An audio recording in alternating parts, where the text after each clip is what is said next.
Alors, bonjour à tous. Mon nom est Jean-Philippe Provost et je travaille à la Faculté des arts et des sciences de l'Université de Montréal. Bienvenue aux portes ouvertes virtuelles de l'université et à cette conférence sur l'intervention qui réunit l'École de criminologie, l'École de psychoéducation et l'École de travail social. Cette conférence vous apprendra à distinguer les approches et les atouts de ces formations afin de faire un choix d'études et de carrière éclairé.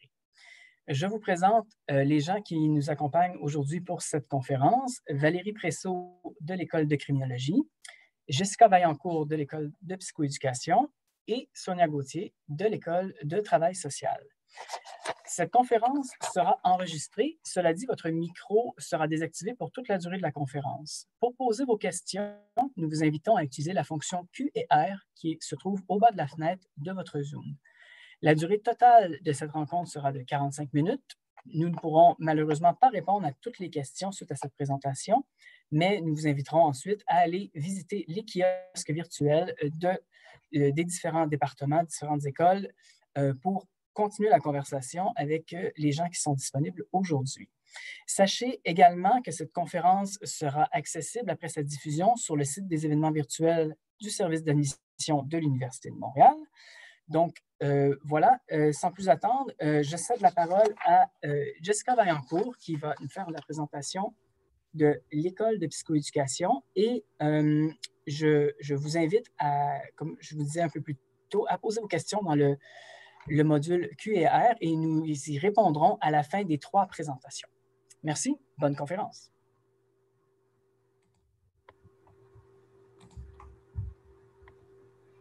Donc, bonjour, ça me fait plaisir d'être ici aujourd'hui puis de vous présenter nos programmes en psychoéducation. Donc, avant de vous présenter les programmes, je vais prendre quelques minutes pour vous expliquer qu'est-ce qu'était la psychoéducation. Donc, en fait, le psychoéducateur, la psychoéducatrice démarque des autres spécialistes de la relation d'aide par sa connaissance approfondie des facteurs qui sont associés au développement de l'inadaptation psychosociale et ça à toutes les étapes de la vie de la personne, donc autant à la naissance qu'un petit peu plus tard les personnes vieillissantes. Et ça démarque aussi par ses stratégies de prévention et d'intervention qui sont reconnues dans le domaine. Aussi, il faut savoir que le psychoéducateur comprend l'adaptation psychosociale en termes d'inter-influence, donc entre la personne et son environnement. Donc, ça veut dire qu'il agit non seulement sur la personne, mais aussi et autant sur son environnement qui l'entoure.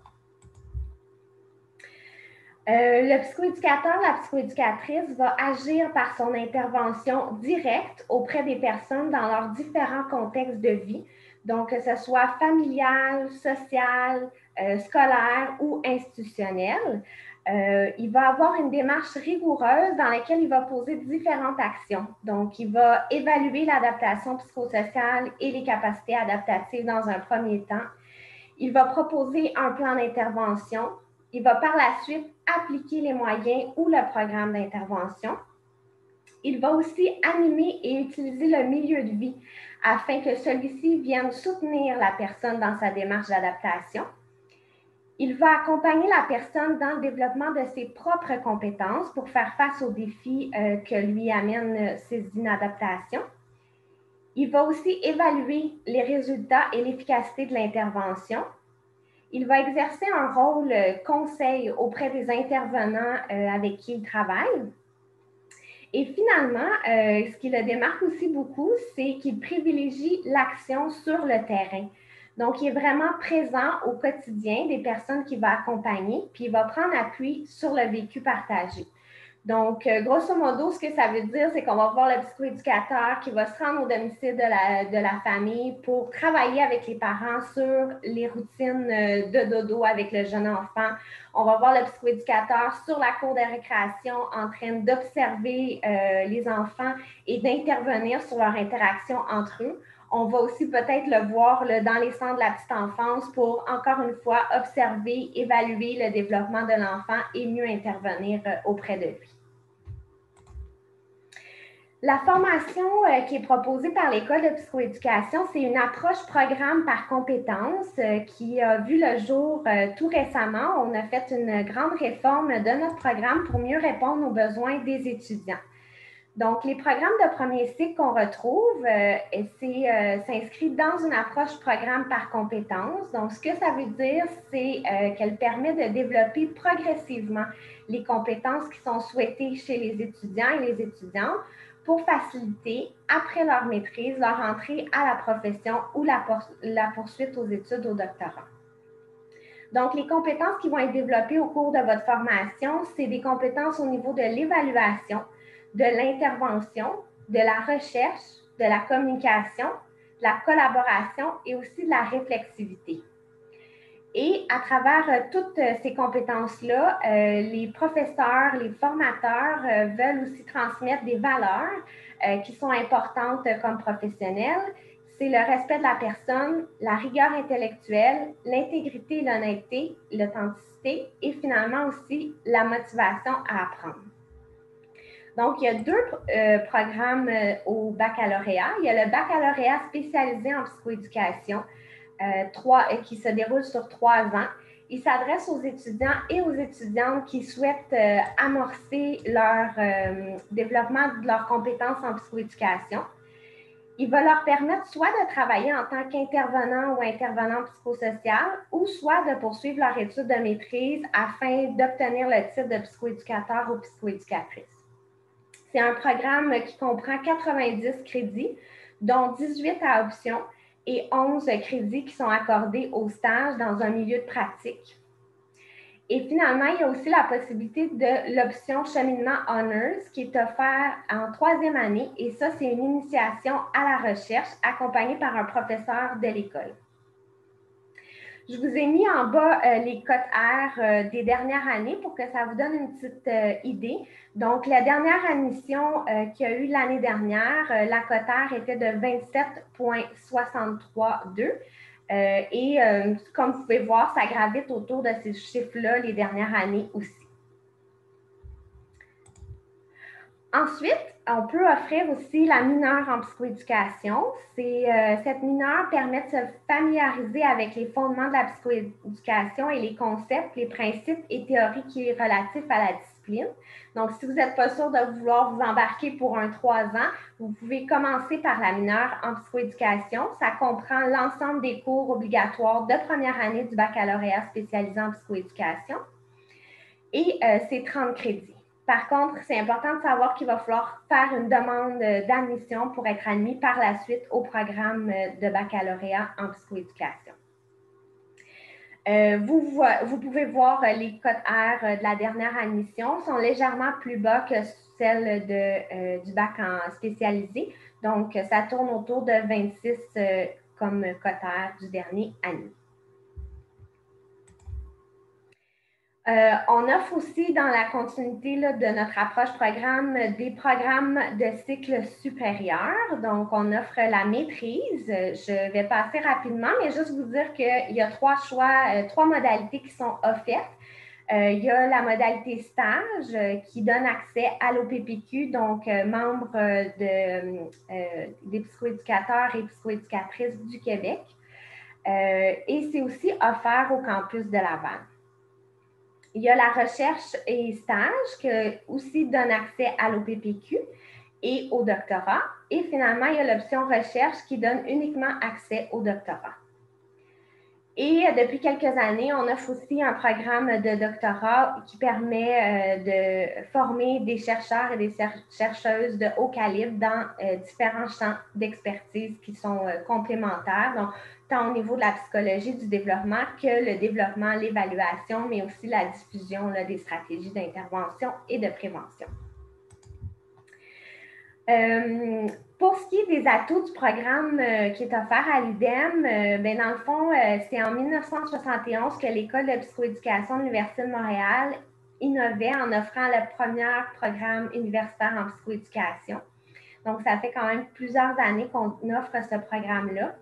Et tout récemment, comme je l'ai dit, depuis 2020, suite à de nombreuses années de travail, on offre maintenant un nouveau programme universitaire, celui de l'approche programme par compétences, qui répond beaucoup mieux aux demandes des étudiants et les prépare encore plus à la formation professionnelle qui les attend. c'est aussi un corps professoral qui est inspirant, qui sont beaucoup investis dans la recherche et dans différents réseaux des services éducatifs et de réadaptation pour les enfants et adolescents. C'est un milieu de vie qui est extrêmement enrichissant et stimulant pour développer votre expertise et la mise en place de vos connaissances. Et aussi, étant donné qu'il y a différents stages qui sont offerts dans votre formation, on a l'appui de plus d'une vingtaine de superviseurs cliniques, puis près de 300 intervenants et professionnels dans les milieux de pratique. Suite à des études en psychoéducation, qu'est-ce qu'on peut faire? Bien, dans le fond, on peut travailler auprès de différentes clientèles et, comme j'ai dit au début, de tous les âges qui présentent différents problèmes d'adaptation. Donc, autant troubles de la santé mentale, délinquance, toxicomanie, alcoolisme, dépendance, des individus qui sont en situation de crise aussi. On peut travailler auprès des habiletés parentales, programmes scolaires, donc tout ce qui touche le décrochage, la motivation, problèmes de comportement aussi, retard de développement au niveau de l'intimidation, des difficultés relationnelles. On peut travailler aussi auprès des jeunes en besoin de protection et par le fait même de la négligence et l'abus parental. Puis on peut travailler aussi auprès de la déficience intellectuelle et de l'autisme. Les milieux de travail dans lesquels on retrouve les psychoéducateurs, psychoéducatrices sont principalement les centres de réadaptation pour jeunes en difficulté d'adaptation. On a aussi les milieux scolaires, les services spécialisés en déficience intellectuelle et troubles du spectre de l'autisme. Il y a aussi les centres de réadaptation en déficience physique ou en toxicomanie. Bien sûr, plusieurs travaillent dans les CLSC. Depuis quelques années, on en retrouve aussi dans les CHSLD, donc auprès des personnes atteintes d'Alzheimer ou de démence. On en retrouve aussi dans les milieux hospitaliers psychiatriques, dans les centres de la petite enfance, dans les milieux communautaires et aussi en pratique privée. Au niveau plus des statistiques, si vous voulez savoir si finalement ça va porter fruit à votre carrière, bien, en fait, il y a des, selon les enquêtes les plus récentes, il y a des belles perspectives qui vous attendent. Donc, au niveau du bac, jusqu'à maintenant, il y a seulement 1,5% des bacheliers qui sont en situation de chômage et près de 85% qui travaillent à temps plein. Et il y en a 92 qui ont vraiment un emploi direct en lien avec la formation qu'ils ont acquise. Puis pour ce qui est de la maîtrise, en fait, il y a seulement 1% des titulaires de la maîtrise en psychoéducation qui se dit en recherche d'emploi. Puis il y en a 98 qui travaillent, je m'excuse, 98 qui travaillent dans le milieu qu'ils souhaitaient ou en tout cas pour lequel ils ont été formés. Donc, ça mettrait fin à ma rapide présentation de la psychoéducation. Si vous avez des questions, en fait, on a notre kiosque. Sinon, vous pouvez aller visiter notre site Internet et vous avez aussi mes coordonnées. Merci beaucoup, Mme Vaillancourt. Je cède maintenant la parole à Mme Presso qui va nous faire la présentation sur l'école de criminologie. Bon, parfait. Désolée. C'est ça. Donc, comme je disais, je vais vous présenter la criminologie parce que c'est souvent un domaine qui est mal connu ou qui amène tout plein qui suscite beaucoup de questions. C'est sûr que mes étudiants dans les parties de Noël, entre autres, se font demander « Oh mon Dieu, c'est quoi la criminologie? Tu vas aller sur des scènes de crime. » C'est un peu mal connu. On ne va pas sur les scènes de crime. On n'est pas des enquêteurs, on ne fait pas de CSI. C'est les étudiants en criminologie, les diplômés, ça va être des spécialistes qui vont étudier le crime, le système pénal, les criminels et les victimes. Fait qu'on a vraiment le volet de la victimologie aussi. C'est une combinaison de vraiment 3 disciplines. Fait que notre programme, il y a des cours de droit, il y a des cours de sociologie, des cours de psychologie. Fait que c'est les 3 disciplines qui ont formé au départ la criminologie. Puis on a développé des spécificités en lien avec ces disciplines-là. Souvent, quand on va intervenir, parce qu'aujourd'hui, on parle de l'intervention en criminologie parce qu'il y a tout un volet recherche, mais quand on est dans l'intervention, souvent, on va intervenir en contexte d'autorité. Pas obligatoirement, il peut y avoir des contextes volontaires, mais majoritairement en criminologie, on se retrouve en contexte d'autorité. Donc, ça veut dire que la clientèle ne nous a pas choisi. C'est assez rare que Les gens vont aller cogner à la porte d'un criminologue pour avoir de l'aide. Il y a un léger pourcentage qui va travailler de ce côté-là, mais souvent, on débarque dans la vie des gens qui ne nous ont pas choisis. Fait qu'il faut trouver une façon pour des apprivoiser, de prendre le temps de développer des liens. C'est un challenge que je trouve extrêmement intéressant. Fait que c'est ça. On va travailler du côté de la prévention du crime, mais aussi au niveau du traitement, au niveau du contrevenant. Donc, des gens qui ont commis des délits, qu'ils soient jeunes ou qu'ils soient adultes. On est aussi dans la défense des droits au niveau des personnes et des groupes. Et on travaille aussi au niveau de l'accompagnement et du traitement au niveau des victimes d'actes criminels. On travaille au niveau de la réaction sociale et on travaille beaucoup en réinsertion sociale. Et donc, d'aider les gens à trouver des façons pour faire des changements dans leur vie, pour se réinsérer socialement. Et on a effectivement des gens qui travaillent du côté de la recherche. Donc, c'est assez différent de l'image des fois qu'on se fait où les gens pensent qu'on est des avocats ou qu'on est des gens qui vont à la cour. Je pense que les téléséries CSI et compagnie ont beaucoup favorisé ces méconceptions-là. Et bon, on a un bac en criminologie avec 2 orientations. Donc, la première année, c'est des cours du tronc commun, des cours qui vont toucher beaucoup la théorie, comme dans plusieurs programmes, des cours qui vont toucher la méthodologie pour apprendre à bien lire les recherches. Et après la première année, les gens se spécialisent soit en intervention ou en analyse-recherche. Et là, il va y avoir des cours spécifiques offerts dans les 2 domaines. Au niveau de l'intervention, qui est le gros pourcentage de nos étudiants, ça va être plus au niveau de l'évaluation du suivi ou de la prévention auprès des contrevenants et des victimes d'actes criminels. Donc, de la relation d'aide directe avec la clientèle et leur entourage. Et au niveau de la recherche, c'est là qu'on peut retrouver des gens qui ont une formation en criminologie dans les milieux policiers. On en a dans les milieux policiers au niveau de l'intervention, mais c'est un très petit pourcentage, mais on en a aussi. Mais du côté analyse-recherche, on peut avoir des gens en criminologie qui vont être en soutien aux enquêteurs, qui vont les aider à mettre ensemble des données pour être capables de développer des stratégies au niveau de la prévention de la criminalité. Mais encore là, ils ne sont pas armés, ils ne rencontrent pas les délinquants, ils ne vont pas sur les scènes de crime à la CSI. On a des programmes courts. On a la mineure en criminologie, comme Jessica a parlé de la mineure en psychoéducation. On a effectivement, nous aussi, une mineure en criminologie qui est plus une initiation. On peut jumeler la mineure avec une majeure dans un autre programme ou avoir 2 mineurs. L'idée, c'est si on a 3 programmes courts, on peut se retrouver avec un bac par cumul.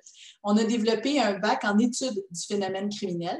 Donc, quelqu'un qui aurait une majeure en criminologie, avec, il y a une liste, vous pourrez aller voir sur notre site, avec certains programmes, mettons exemple une majeure en criminologie avec un certificat en toxicomanie, bien là, on pourra avoir un bac en études du phénomène criminel qui va nous permettre de travailler dans certains domaines où il n'exige pas d'être membre d'un ordre professionnel. Notre majeure en criminaux, qui est très populaire aussi, c'est un programme de 2 ans qui est offert uniquement au campus Laval. Et de la majeure, il y a des gens qui vont terminer leur bac à Montréal et ça permet d'avoir accès à la maîtrise. On ne peut pas combiner une majeure et une mineure en criminologie, mais on peut combiner, comme je disais tantôt, une majeure en criminologie avec un autre domaine d'études. Et maintenant, les gens qui ont un bac par cumul en études du phénomène criminel peuvent aller travailler en intervention dans différents domaines où on n'est pas obligé d'être membre d'un ordre et éventuellement pourraient déposer une demande de normes d'équivalence à l'ordre professionnel des criminologues et leur demande serait étudiée individuellement. Ils peuvent aussi aller à la maîtrise en criminaux. Au niveau des études supérieures, on a beaucoup de gens inscrits à la maîtrise. Ce n'est pas une obligation de faire une maîtrise pour travailler en criminologie. Là, il y a de la job, nos statistiques ressemblent un petit peu à psychoéducation. Il y a beaucoup de travail d'employabilité du côté de la criminologie. Ce n'est pas nécessaire d'avoir une maîtrise, mais pour ceux qui ont le goût de poursuivre à la maîtrise, on a effectivement des maîtrises. Des maîtrises avec mémoire, on a une maîtrise avec un travail dirigé en option sécurité intérieure ou une option criminalistique. Et en criminalistique, il y a un programme d'échange avec Lausanne. Et là, c'est vraiment plus des cours au niveau chimie, biologie. Là, ça ressemble un peu plus à CSR. Et on a un stage en intervention aussi du côté criminologique. Des exemples de cours pour vous donner un petit peu une idée de qu'est-ce que ça peut ressembler de venir étudier à l'école de criminaux. On a des cours comme la relation d'aide, des techniques d'entrevue, la psychopathie, qui est un de nos cours, qui est un gros vendeur. On a de la délinquance sexuelle, sociologie du milieu carcéral, justice criminelle, criminel et troubles mentaux, évaluation, intervention évidemment auprès des jeunes ou auprès des victimes.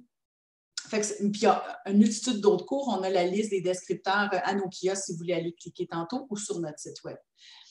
Au niveau des stages, on a un seul stage qui arrive en 3e année, qui est soit de 60 ou de 75 jours. Le stage est obligatoire pour graduer et avoir son diplôme en criminologie. On a des stages en analyse aussi.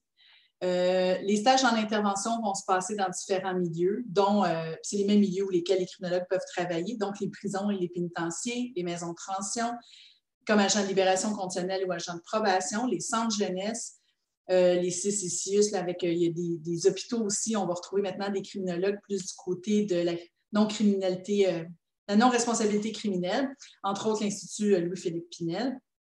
Mais on peut se retrouver aussi en dépendance et dans plusieurs milieux dont Jessica a parlé et que Sonia va vous parler tantôt. On partage souvent des milieux en commun dans nos 3 disciplines et on va souvent travailler en interdisciplinarité. Fait que c'est pas rare qu'on va trouver des criminologues qui vont travailler avec des travailleurs sociaux et avec des psychoéducateurs.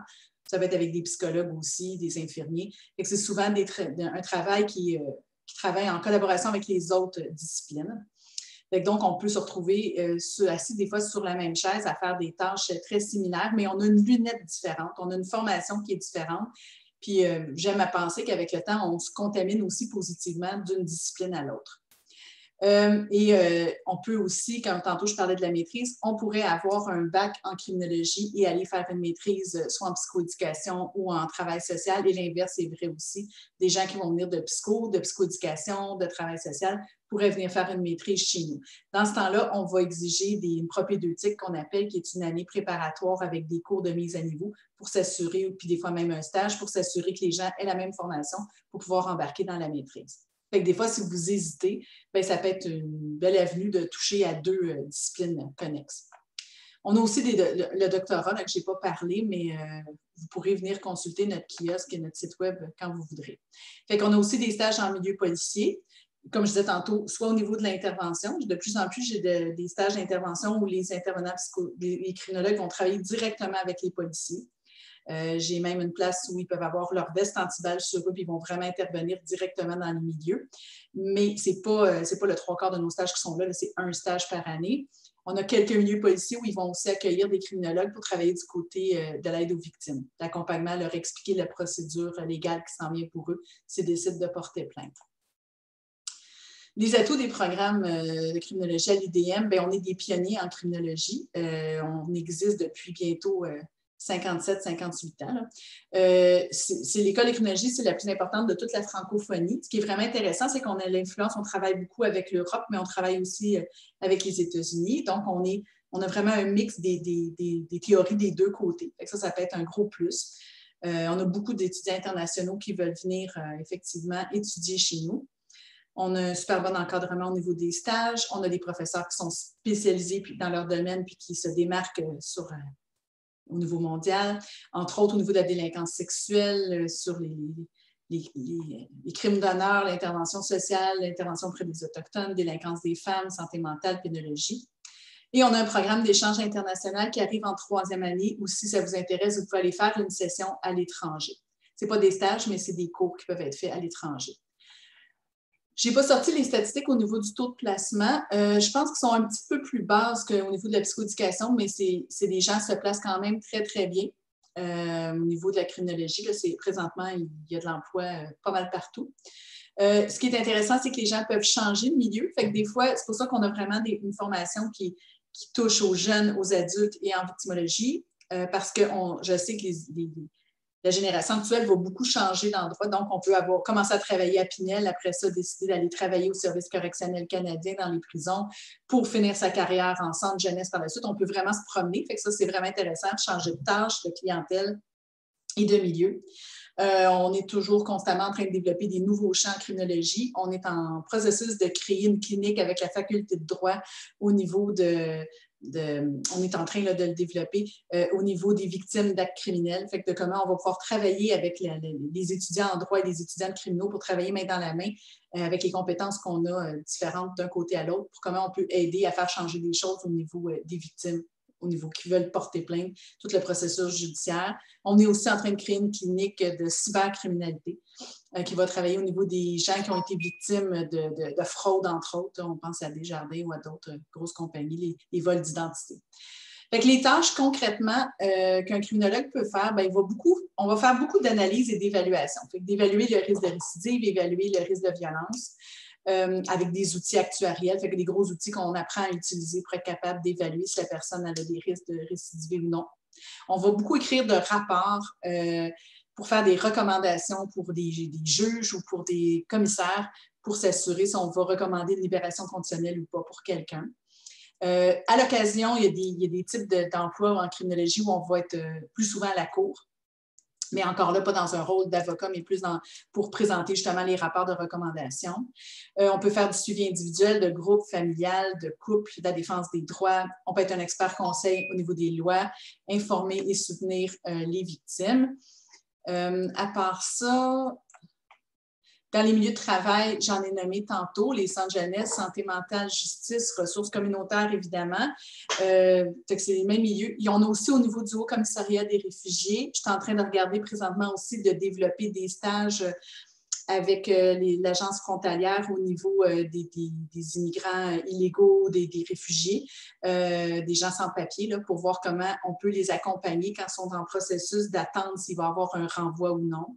On peut être dans les écoles primaires, secondaires, mais vraiment tout le temps avec le côté criminalité, prévention et des ressources pour aider les victimes d'actes criminels, dont les CAVAC, les centres d'aide de victimes d'actes criminels, mais aussi les maisons d'hébergement, les lignes d'écoute.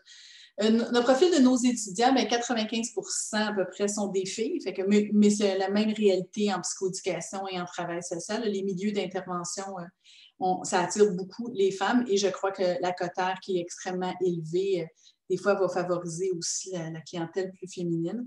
On aimerait avoir plus de gars en intervention. Je pense que c'est essentiel qu'il y ait des gars en intervention. Fait que je fais mon petit pitch de vente de ce côté-là. 40% viennent directement du cégep, donc 60% arrivent déjà souvent avec des crédits universitaires parce que c'est extrêmement difficile de rentrer en criminologie. Des fois, les gens vont prendre des détours. C'est un programme très contingenté. La quotaire est de 30,04 et on prend à peu près 100, bon, pas à peu près, on prend 115 personnes au bac par année sur 1200 demandes en moyenne. Ce qu'on recherche, le candidat idéal pour être en criminologie, c'est quelqu'un qui est ouvert d'esprit parce qu'on va entendre des choses vraiment difficiles, des gens qui ont commis des meurtres, des agressions sexuelles ou des gens qui ont vécu des agressions sexuelles. Donc, souvent, le contenu va avoir une grosse charge émotive. Il faut être capable d'être ouvert d'esprit puis d'aller plus loin que les gestes qui ont été posés pour être capable de vraiment s'intéresser à l'humain derrière les gestes. Beaucoup d'empathie, capable d'être dans un rôle d'autorité parce qu'on a des décisions à prendre, on a à appliquer des rôles d'autorité, on a à des fois prendre des décisions comme retourner quelqu'un en détention, arrêter sa libération conditionnelle. Mais ce n'est pas tous les postes en criminologie qui sont dans un rôle d'autorité non plus. Fait que si vous n'êtes pas confortable dans un rôle d'autorité, vous pouvez avoir la possibilité de travailler dans d'autres milieux, dont la victimologie. Avoir un esprit de synthèse et de bien écrire, parce que le fait qu'il y a un côté légal important, on a beaucoup d'écriture à faire, on doit laisser des traces écrites, appuyer nos décisions, donc on écrit des rapports assez complets. D'avoir des habiletés relationnelles, évidemment, parce qu'on est en interaction avec des gens quand on est en intervention, et d'être en mesure de prendre des décisions. C'est sûr que vous allez être formé pour le faire, on va vous outiller avec aussi des grilles que vous allez utiliser, des moyens que vous allez prendre. Vous n'êtes pas tout seul à prendre ces décisions-là, puis vous êtes coaché autant en stage que quand vous commencez en intervention. C'est beaucoup un travail d'équipe. Donc, la capacité de travailler en équipe est aussi un atout. C'est notre site web avec mes coordonnées. S'il y a quoi que ce soit, vous pouvez m'écrire. On a un kiosque tantôt, on a des professeurs qui sont là, on a des étudiants, on a un kiosque au niveau des études supérieures.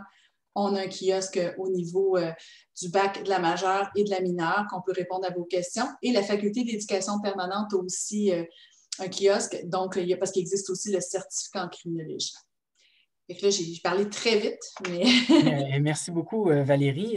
Je vais céder la parole à Sonia Gauthier pour l'École du travail social. On a reçu plusieurs questions dans le Q&R. Sachez qu'on ne pourra pas toutes leur répondre, mais comme mentionnait Valérie, les kiosques sont ouverts pour répondre à vos questions. Donc, on va tenter après la conférence de répondre à quelques-unes, mais sinon, allez vers les kiosques virtuels. Les gens sont là pour répondre. Et à vos questions, je vois qu'il y a plusieurs questions sur différents domaines. Donc, merci pour votre intérêt. On va lui répondre soit à la fin ou après dans les kiosques. Merci et je vous cède la parole, Mme Gauthier. Est-ce que vous voyez mon PowerPoint? Oui, on va très bien, merci. Parfait. Bonjour tout le monde. Écoutez, le temps nous presse, alors je vais vraiment compresser ma présentation. Je m'en excuse d'avance, mais je vous invite à venir à nos Zooms pour le bac en travail social et certificat en action communautaire à 14h30. On pourra vous expliquer davantage. Vous trouverez l'information sur le site de l'école aussi pour tous les programmes. Donc, je vous présente tout d'abord une acétate avec les différents programmes qu'on a en travail social à l'école. Mais moi, je vais vous parler du baccalauréat en travail social pendant quelques petites minutes. Un baccalauréat, le programme est offert à Montréal et à Laval également. Donc, la mission du programme de baccalauréat, c'est de former des étudiants à une compréhension et une pratique du travail social qu'on définit comme une profession qui vise à promouvoir le changement social par la satisfaction des besoins et des aspirations et par une contribution active à la résolution des problèmes sociaux dans une perspective d'émancipation des personnes, des groupes et des communautés. Donc, vous voyez ici que je parle des personnes, des groupes et des communautés. C'est les trois grandes cibles du travail social. Et c'est une discipline d'intervention, le travail social, vraiment. Donc, c'est une intervention directe auprès des individus, des familles, des couples, des groupes et des communautés dans toutes sortes de problématiques, là, comme vous pouvez le voir sur cette diapo. Le processus général d'intervention fait l'objet de la formation en profondeur, évidemment. Donc, il s'agit d'évaluer la situation. Ensuite, avec les personnes, déterminer quelles sont les solutions, et les personnes, les groupes, les collectivités aussi, des solutions qui pourraient être mises de l'avant pour les aider à résoudre leurs difficultés. On met en place ensuite ces solutions à l'aide de différentes méthodologies d'intervention et on évalue le résultat de ces actions-là. Les milieux d'emploi sont très, très, très diversifiés. Donc, autant dans les milieux institutionnels que les milieux communautaires, il y a des travailleurs sociaux. Donc, je vous ai mis quelques exemples ici. La liste est beaucoup, beaucoup plus grande. Et les débouchés d'emploi, ils sont excellents dans la plupart des régions du Québec. Donc, je crois qu'on va être en fait en pénurie très, très bientôt. Donc, si vous vous engagez en travail social, au terme du baccalauréat, vous avez accès au titre de TS, travailleuse sociale, qui est émis par l'Ordre des travailleurs sociaux et thérapeutes conjugaux et familiaux du Québec. Donc, le bac vous permet d'avoir accès à ce titre-là. Le programme, c'est un programme de 90 crédits. La majorité des cours sont obligatoires. Il y a 2 stages, un stage en 2e et en 3e année. Vous pouvez vous inscrire à temps partiel. On a beaucoup d'étudiants qui s'inscrivent à temps partiel. Mais la dernière année, parce que le stage est de 3 jours par semaine et il y a les labos aussi, c'est assez exigeant en termes de temps. Une partie, je vais passer là, sur la structure du programme parce que je n'ai pas le temps de vous en parler, mais j'attire ici seulement votre attention sur le fait que la formation pratique représente plus de la moitié des crédits du baccalauréat. Donc, autant les cours de méthodologie d'intervention que les stages, c'est plus de la moitié des crédits du baccalauréat. Si vous voulez avoir plus d'informations sur la structure du programme, sur le site de l'école, vous allez trouver vraiment tout ça dans le détail. Il y a moyen de faire des études à l'étranger aussi, une session d'échange pour des cours à l'hiver de la 2e année. Vous avez peut-être entendu parler de stages à l'étranger, mais ça, il ne faudrait pas trop compter là-dessus. Le cheminement est suspendu pour le moment et on ne sait pas encore si on va le reprendre. Bon, on pourra, de toute façon, on va vous tenir au courant, quoi qu'il en soit, dans les rencontres d'accueil du baccalauréat. Donc, les admissions, c'est à l'automne uniquement.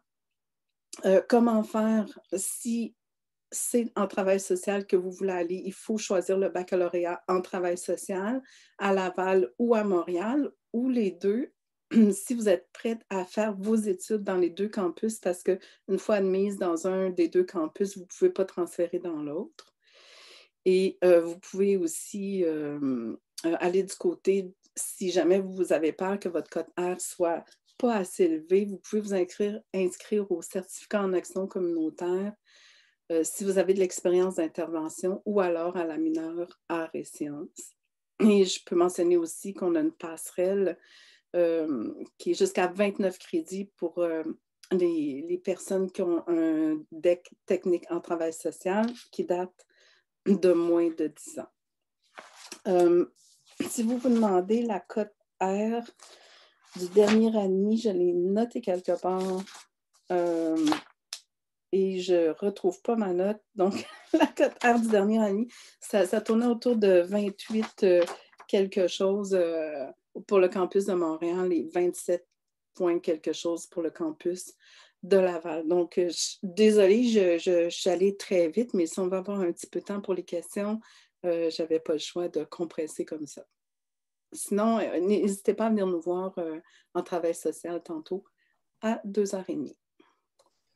Merci beaucoup, Mme Gauthier. Je vois que plusieurs questions qui ont été répondues là, pendant la présentation par les collègues de psychoéducation et de criminologie. J'en ai reçu une, moi, à part, à côté, par rapport à la psychoéducation. Une personne veut savoir si on peut passer de la psychoéducation à la psychologie. Donc, je n'ai pas tous les détails, mais j'imagine que si quelqu'un entreprend son parcours en psychoéducation, est-ce qu'il pourrait ensuite appliquer pour poursuivre ses études en psychologie, peut-être au cycle supérieur, par exemple? Je ne pourrais pas répondre avec exactitude. Je pense qu'il faudrait plus voir avec le département de psychologie, à savoir c'est quoi les prérequis. Je sais que l'inverse est possible. Quand les étudiants complètent un bac en psychologie, on peut les admettre à la maîtrise en psychoéducation sous la condition de faire quelques cours là, de base là, en psychoéducation. Merci beaucoup.